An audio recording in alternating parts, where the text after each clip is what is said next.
বলিউডে তার নাম বিতর্কিত হলেও জনপ্রিয়তায় তিনি ছড়িয়ে গিয়েছেন অনেক বড় নায়িকাদের। কথা হচ্ছে আলোচিত বলিউড অভিনেত্রী সানি লিওনের। সম্প্রতি মুক্তি পেয়েছে দিলীপ মেহতা পরিচালিত সানি লিওনকে নিয়ে তথ্যচিত্র মোস্টলি সানি। একটা সময় যখন বিয়ে বাড়িতে টাকার বিনিময়ে নাচ করতেন, তিনি চেয়েছিলেন নার্স হতে, কিন্তু তার কিছুই হয়ে ওঠেনি।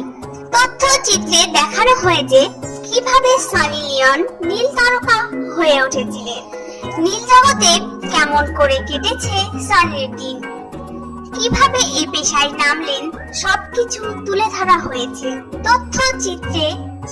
তবে সানির পেশা নিয়ে মোটেও খুশি ছিলেন না সানির মা বাবা। তারা চাননি মেয়ে এই পেশায় নামুক। এইসব অজানা তথ্য ছবির মাধ্যমে তুলে ধরা হয়েছে। পেন্টহাউস ম্যাগাজিনে তার প্রথম খোলামেলা ফটোশুট যখন প্রকাশিত হয়, তখনও তার মা বাবা বেঁচে ছিলেন। বাবা মা থেকে লুকিয়ে রাখতে সানি তাদের জানাননি ফটোশুটের কথা। এই প্রসঙ্গে সানি জানান, পেন্টহাউস ম্যাগাজিনে প্রথম যখন আমার ছবি ছাপা হয়, তখন বাবা মা জীবিত। তারা এ বিষয়ে জানতে পারেননি, কারণ পাড়ার সব দোকানে গিয়ে সেই ম্যাগাজিনগুলো আমি কিনে নিতাম। তবে সানি একথা বেশি দিন লুকিয়ে রাখতে পারেননি মা বাবার থেকে।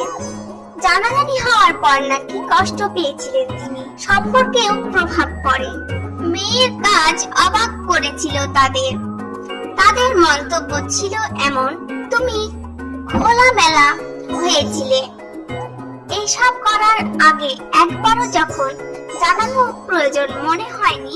বাবা মার এমন প্রশ্নে মুখে মুখে পড়তে হয়েছিল সানিকে। তবে সম্পর্কের অবনতি হলেও নষ্ট হয়নি সম্পর্ক।